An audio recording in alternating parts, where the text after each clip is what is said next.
예배에 대하여 여러 차례 생각을 했는데요. 오늘은 마지막 한 시간을 더 생각하겠습니다. 오늘은 우리가 예배의 모범을 정해놓고 순서를 따라서 하나님 앞에 이르러서 예배를 드리는데요. 이 순서 하나하나의 뜻을 좀 생각하겠습니다. 전주부터 시작해서 쭉 가서 축도로 예배를 마치는데요. 그 사이에 있는 순서 하나하나의 뜻을 좀 생각하겠습니다. 우리가 예배를 드릴 때 순서를 결정해서 그 순서에 따라서 예배를 드리는 까닭이 무엇이죠? 순서 하나하나의 뜻이 무엇인가요? 예배의 순서를 정해놓고 예배하는 이 의미가 무엇인지, 순서 하나하나의 뜻이 무엇인지 알지 못하고 반복해서 예배하면 형식적이 되죠. 교회의 모든 일이 그렇습니다. 그것이 무슨 의미인지 잘 모르고 자꾸 하게 되면 형식화됩니다. 형식적인 예배를 계속 반복해서 드리면 마치 미신하는 것과 같이 됩니다. 교회 안에 있어도 교회 안에서 하나님의 이름을 부르면서 예배할지라도 형식적으로 자꾸 하면 미신 같은 예배가 되어버립니다. 찬송을 하면 다 찬송이 되는 것은 아니죠. 기도를 하면 다 기도가 되는 것이 아니죠. 그 의미를 잘 알고 해야 하는데요. 잘 모르고 자꾸 하게 되면 결국은 예배를 실패하게 되죠. 예배가 실패되면 우리의 삶의 현실로 돌아가서 하나님의 백성으로 살아가기가 참 어렵습니다. 사회에 깊숙이 들어가서 살아가는 하나님의 백성들이 꽤 있는데도 불구하고 이 사회에 영향력이 없다는 것은 추적해보면 예배와 관련되어 있음을 알 수 있습니다. 그것이 전부라고 해도 크게 과언이 아닐 정도로 예배가 실패가 되면 우리의 삶의 현실에 돌아가서 하나님의 백성으로 살아가기가 참 어렵습니다. 그만큼 예배가 중요합니다. 지난 시간에 우리가 생각했는데 성경적인 예배의 모범을 갖는다는 것이 참 중요하다고 했는데요. 성경적인 예배 모범은 성경적인 예배 모범이란 그냥 찬송하고 기도하고 그냥 하면 되는 것이 아니고 하나님께서 지지하실 만한 요소들을 취해서 하는 것인데요. 성경적인 예배 모범의 중심은 성경적인 예배 모범의 중심은 언약이라고 했죠. 하나님께서 말씀으로 오셔서 이렇게 하자 저렇게 하자 하고 회중들에게 말씀을 하십니다. 그 말씀을 듣는 우리는 하나님께서 사랑으로 우리에게 말씀해 주신 것이니까 우리가 그 말씀을 다 지키겠습니다 하고 맹세를 합니다. 그러면 언약이 체결이 되죠. 하나님과 우리와 언약 체결을 중심에 두고 그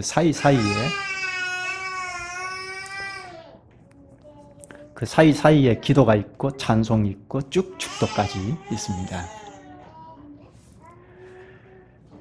찬송이 다수를 차지하고 있죠.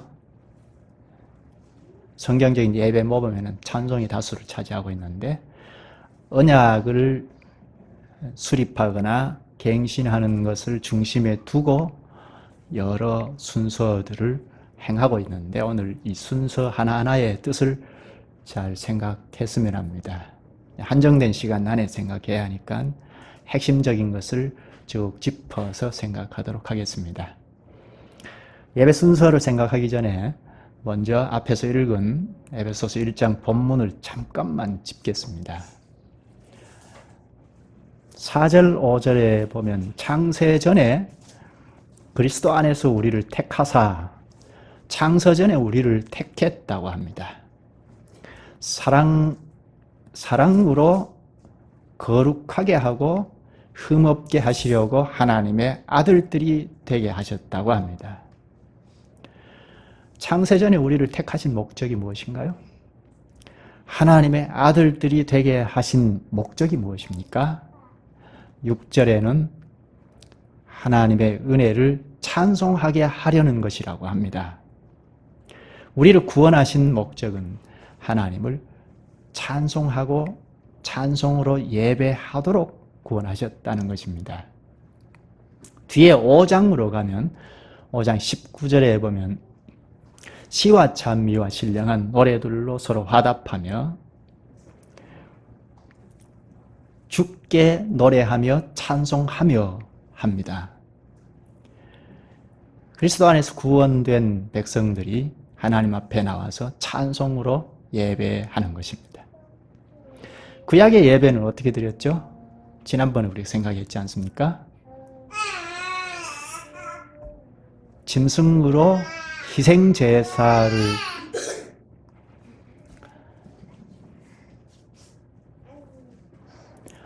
짐승으로 희생제사를 통하여 예배를 드렸습니다. 매번 짐승으로 복잡한 제사 절차를 거치면서 예배를 드렸습니다. 신약에는 어떻게 드리죠? 희생제사는 예수 그리스도께서 십자가에 단번에 완전한 희생제사를 드리셨습니다. 그래서 신약에는 두 번 다시 짐승으로 희생제사를 드려서 예배를 드리지 않습니다. 앞에서 이야기한 것처럼 찬송으로 하나님 앞에 나와서 예배를 드립니다. 그래서 지난번에 유일하게 신약에 남아있는 제사는 찬송의 제사라고 하지 않았습니까?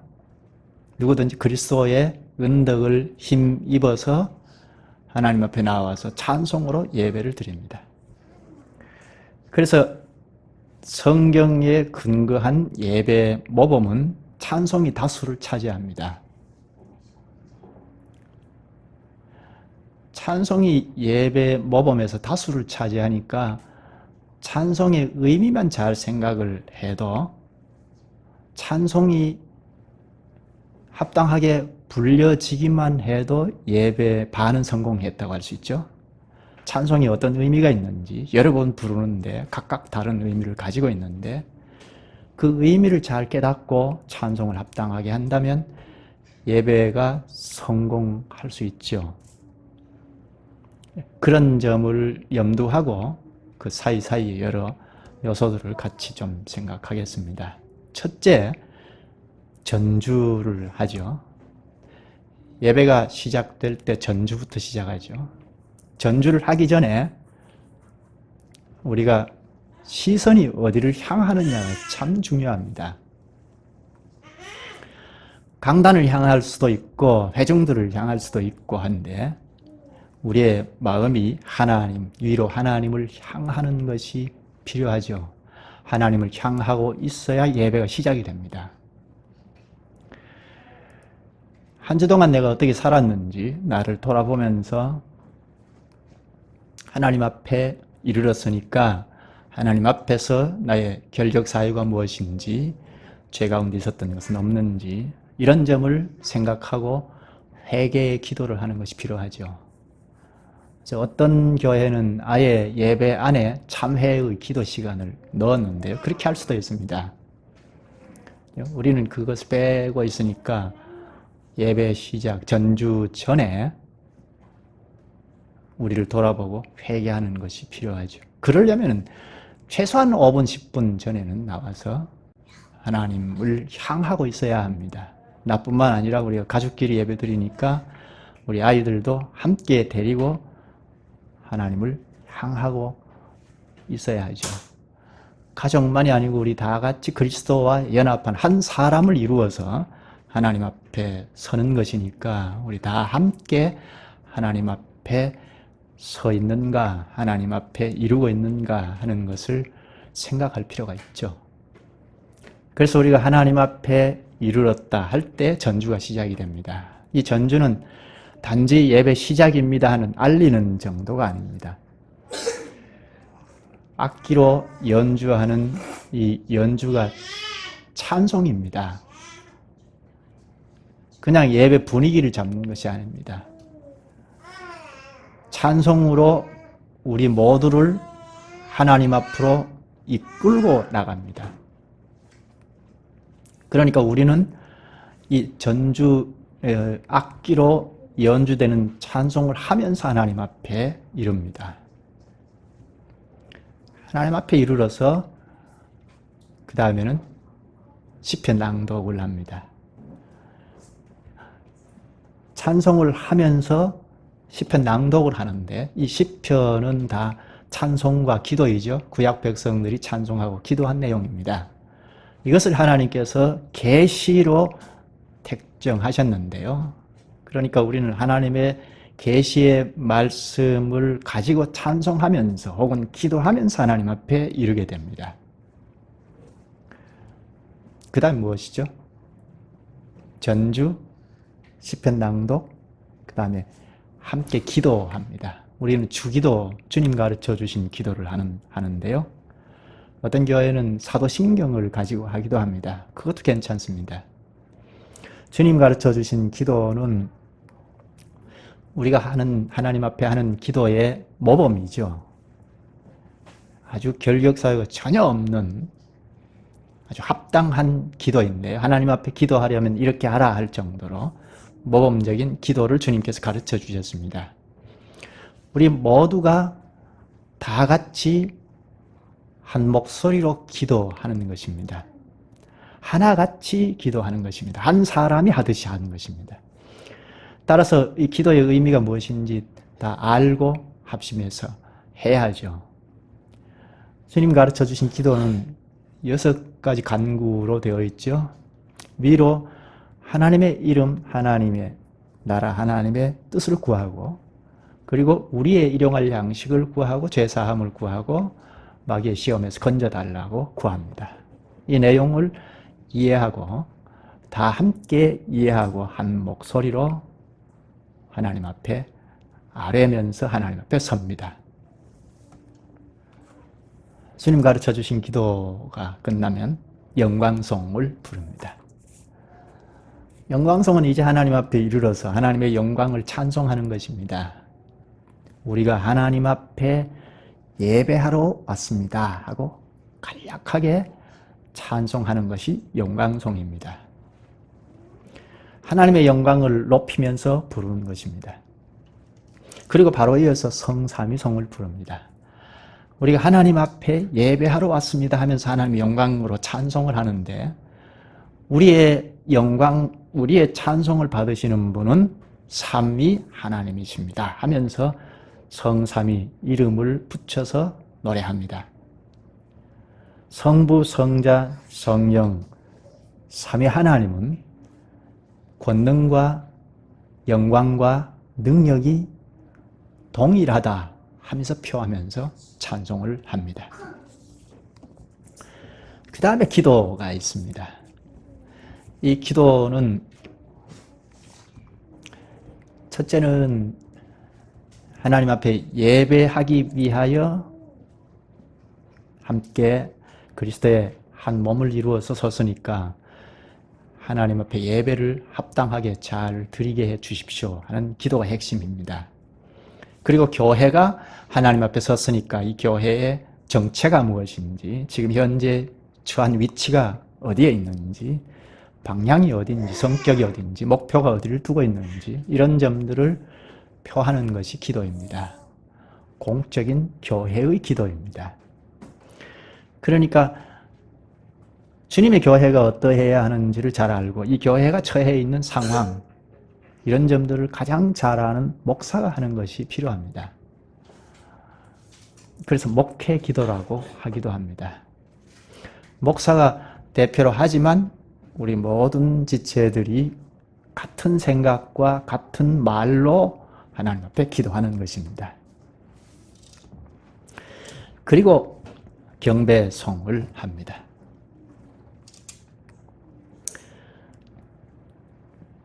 경배송은 앞에 성삼위송을 부르는 것과는 좀 더 구체적으로 하나님께서 하신 일을 하나님이 어떤 분이시고 어떤 일을 하시는지를 표하면서 노래합니다.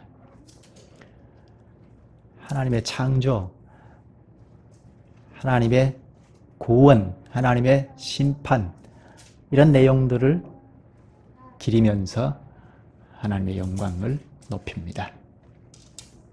그 다음에 성경 낭독이 있습니다. 이 성경 낭독은 설교와는 좀 다릅니다. 하나님께서 계시하신 말씀을 그대로 낭독을 합니다. 그 낭독을 듣고 우리 회중들이 다 일제히 하나님의 모든 말씀을 지키겠습니다 하는 것입니다. 그 다음에 우리는 헌금이 있는데요. 어떤 교회는 설교 다음에 헌금을 하는 경우도 있는데 이건 바꿔도 상관은 없습니다. 하나님의 모든 말씀을 우리가 지키겠습니다 하면서 우리의 전부를 통째로 하나님 앞에 드리는 것이 헌금입니다.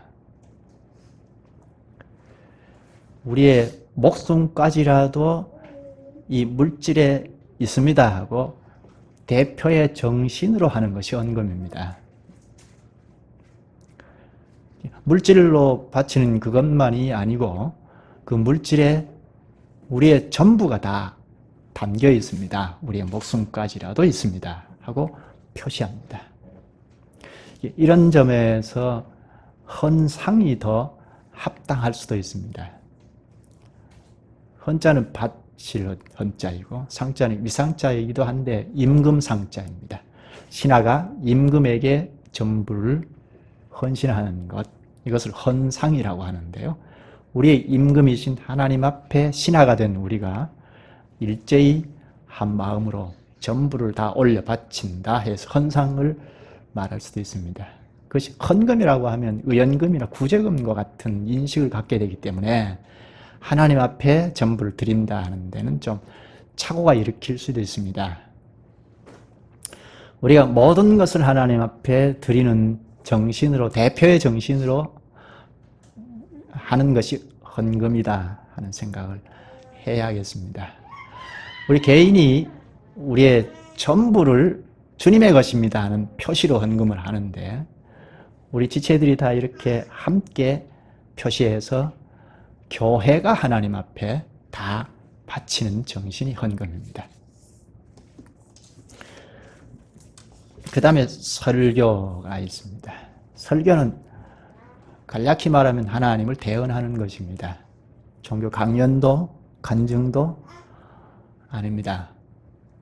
하나님의 말을 대언하는 것이 설교입니다. 우리의 예배를 받으신 하나님께서 말씀으로 오셔서 이렇게 하자 하고 전해주시는 것이 설교입니다. 사랑의 표시이죠. 우리의 예배를 받으셨다 하는 확신을 주는 것이 설교입니다. 하나님의 말씀을 잘 듣고 깨달으면 과연 우리의 예배를 받으셨다 하는 확증을 가질 수가 있습니다. 그리고 성례가 있는데요. 성례가 있을 수도 있고 없을 수도 있는데 성례를 자주 할수록 좋습니다. 예수 그리스도께서 하늘에 오르시기 직전에 다시 오실 때까지 너희와 교회와 함께 하겠다고 약속을 하시면서 세례를 제정해 주셨습니다. 그리스도와 연합의 세례를 통하여 그리스도의 몸인 교회를 형성하게 됩니다. 그래서 그리스도와 함께 하는데 그리스도와 계속하여 그리스도께서 다시 오실 때까지 계속하여 함께 하기 위하여 성찬을 제정해 주셨습니다. 성찬과 세례는 보이는 말씀이라고 합니다. 설교는 귀로 듣는 하나님의 말씀인데 비해서 성례는 눈으로 보면서 하나님의 은혜를 깨닫습니다. 이렇게 설교와 성례를 통하여 하나님의 말씀을 깨달으면서 그 말씀을 다 지키겠습니다 하고 맹세합니다. 그렇게 되면 이제 언약이 형성이 되죠. 하나님과 우리와 언약 관계가 체결이 됩니다.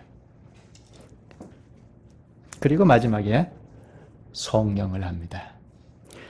우리의 예배를 받으신 하나님께 말씀을 주셔서 내가 너희 하나님이다 확신을 주셨는데, 우리의 예배를 받으신 하나님께서 말씀을 주셔서 내가 너희 하나님이다 하는 확신을 주셨는데, 우리는 그의 화답으로 하나님을 찬송합니다. 하나님의 영광을 찬송하면서 그 앞에서 점점 물러나는 성격을 갖습니다. 그리고 그 다음에 축도가 있습니다. 축도는 기원이 아닙니다. 복을 빌어주는 것이 아닙니다. 복의 선언입니다. 삼위 이름으로 복을 선언하는 것입니다.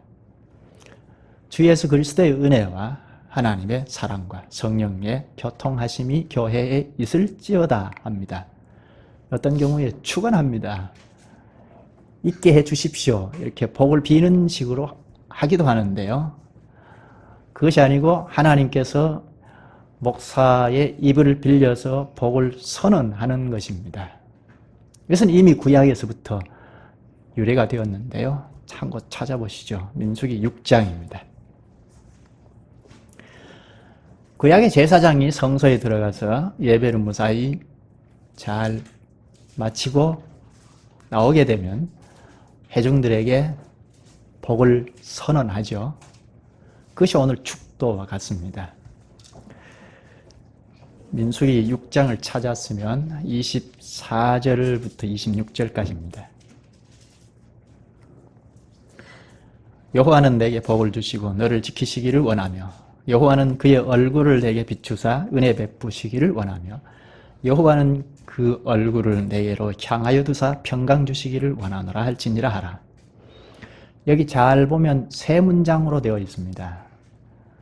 24, 25, 26절 시작할 때, 문장이 시작이 될 때 여호와는 하죠. 복을 주시는 분이 여호와 하나님이시라는 것입니다. 24절에 여호와는 내게 복을 주시고 너를 지키시기를 원하며, 첫째 하나님께서 복 주시고 지키시기를 원한다고 합니다. 25절에 여호와는 그의 얼굴을 내게 비추사 은혜 베푸시기를 원하며, 둘째 하나님께서 밝은 얼굴로 은혜 베푸신다고 하죠. 하나님의 얼굴은 빛입니다. 그의 얼굴을 내게 비추사. 하나님의 얼굴이 빛이니까 하나님의 얼굴 방향이 어디로 향하느냐가 굉장히 중요하죠. 깜깜한 밤길을 걸을 때 밝은 빛이 필요한데 그 빛이 어디로 향하는가도 매우 중요하죠. 내가 걸어가는 앞길을 환하게 비추는 것이 빛인데 그 빛 방향이 다른 쪽으로 가면 갈 길이 더 어려워지죠. 이처럼 빛이신 하나님의 얼굴 방향이 어딘가가 굉장히 중요하죠. 만약 하나님의 얼굴을 가리거나 감춰버린다면 우리는 절망과 죽음입니다. 하나님의 얼굴 방향은 우리의 생존의 열쇠입니다. 하나님의 얼굴이 우리를 향한다, 비친다는 것은 생명과 구원과 기쁨이라는 뜻입니다. 빛이신 하나님께서 어둡고 지친 우리의 영혼에 찬란히 빛을 비추시면 기쁨이 솟아나지 않을 수 없습니다. 구약 교회 위에 이렇게 제사장의 손을 빌어서 복을 선언합니다. 하나님의 얼굴을 비춘다고 합니다. 이것은 하나님께서 바로의 손에서 건지셔서 바로의 권세에서 구원하신 하나님께서 계속해서 구원을 맛보고 기쁨과 감격으로 살게 하신다는 뜻입니다. 26절에는 여호와는 그 얼굴을 내게로 향하여 두사 평강 주시기를 원하노라. 하나님께서 얼굴을 우리를 향하여 든다는 것은 우리에게 지속적인 관심과 사랑과 은혜를 베푸신다는 뜻입니다. 앞에 25절에 비친다는 말보다 더 구체적이고 적극적인 행위를 뜻합니다. 하나님께서 자기 백성을 특별히 관심을 갖고 주의 깊게 보신다는 것입니다. 우리를 향하여 얼굴을 드신다, 비추신다는 것보다 훨씬 적극적입니다. 우리를 향하여 우리에게 관심을 계속해서 갖는다는 것입니다. 하나님의 관심의 대상이 된다는 것은 더할 수 없는 큰 복이죠. 하나님의 지속적인 관심은 우리가 이 세상 어떤 도전도 능히 뚫고 나가고 참 기쁨과 평안을 누릴 수 있다는 뜻입니다. 하나님은 예배하는 자에게 복을 주시기를 원하십니다. 26절에 평강 주시기를 원하노라 하셨는데 평화를 선포하신 것으로 그치지 않고 평화의 실체이신 그리스도를 보내주셨습니다. 그리스도께서 죄와 우리의 악조건들을 다 멸하시고 믿는 우리를 구원하셔서 그리스도와 함께 평화의 나라에서 살게 하셨습니다. 평화의 나라에 사는 우리에게 축복을 선언하는 것은 오늘 우리에게는 축도입니다. 축도를 받는 것은 평화를 획득한 사람들입니다. 축도를 한 다음에 후주를 하면서 예배를 끝마칩니다. 음악에 맞춰서 우리는 찬송하면서 하나님을 찬송하면서 하나님 앞에서 물러납니다. 이렇게 해서 예배가 마칩니다. 앞에서 읽은 본문 마지막 절에 보면 23절에 보면 교회는 그의 몸이니 그리스도의 몸이라고 합니다. 그리스도의 몸이 하나님 앞에 점점 가까이 나와서 절을 하고 그리고 점점 물러나서 패하는 것이 예배입니다.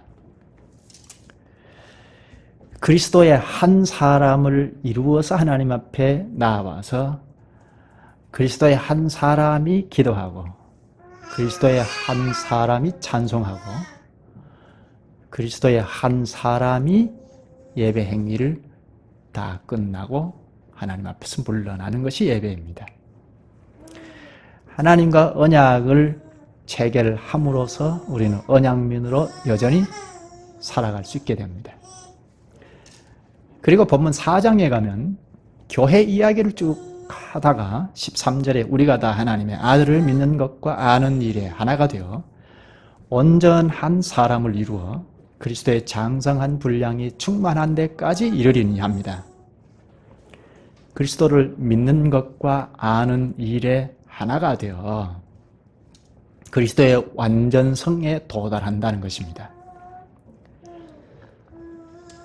우리가 그리스도의 한 사람을 이루었는데 이제 앞으로 그리스도께서 다시 오실 때는 그리스도의 한 사람인 교회가 완전함에 도달할 것입니다. 그럼 우리가 매주 주님 앞에 이르러서 한 사람을 이루어서 예배를 드리는 것은 그리스도의 한 사람이 완성되는 것을 목표하고 전진해 나가는 것입니다. 매주 예배하면서 점점 더 나은 그리스도의 한 사람을 이루어 갑니다.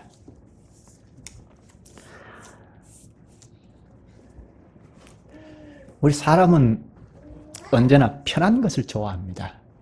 본능적으로 편한 것을 좋아합니다. 불편한 것을 자꾸 피하려고 합니다. 우리가 하나님 앞에서 선다는 것, 예배한다는 것은 매우 불편한 일입니다. 본성적으로 하나님 앞에 서는 데는 친숙하지 않습니다. 하나님 앞에 서려면 마음을 바로잡아야 하고 의지를 다해야 하고 하니까 불편합니다. 그리고 하나님 앞에서 내 불길함이 내 죄가 보이니까 이 죄를 회개하고 선다는 것도 불편합니다. 그러나 이런 불편함을 감수하고라도 하나님 앞에 서서 예배하는 자들이 구원자입니다. 여기까지 하죠. 걸어가신 하나님, 저희가 하나님 앞에 서는 예배의 복을 주시지 않으셨으면 지금도 여전히 세상 가운데서 방황하고 영원한 멸망으로 향하고 살았을 것이옵니다. 그런데 예배에 참여하는 영광을 주셔서 말씀으로 오시는 주님을 뵙고 찬송으로 주님을 노래하며 주님의 모든 말씀을 준행하겠사옵니다 하고 맹세함으로 하나님께서 저희의 하나님으로 저희를 보호하고 영원한 나라까지 인도하여 가시니 참으로 영광이옵나이다. 이러한 사실을 예배 모범 하나하나를 통하여 깊이 있게 인식할 수 있도록 하여 주셔서 감사하옵나이다. 예수님의 이름으로 기도하옵나이다. 아멘.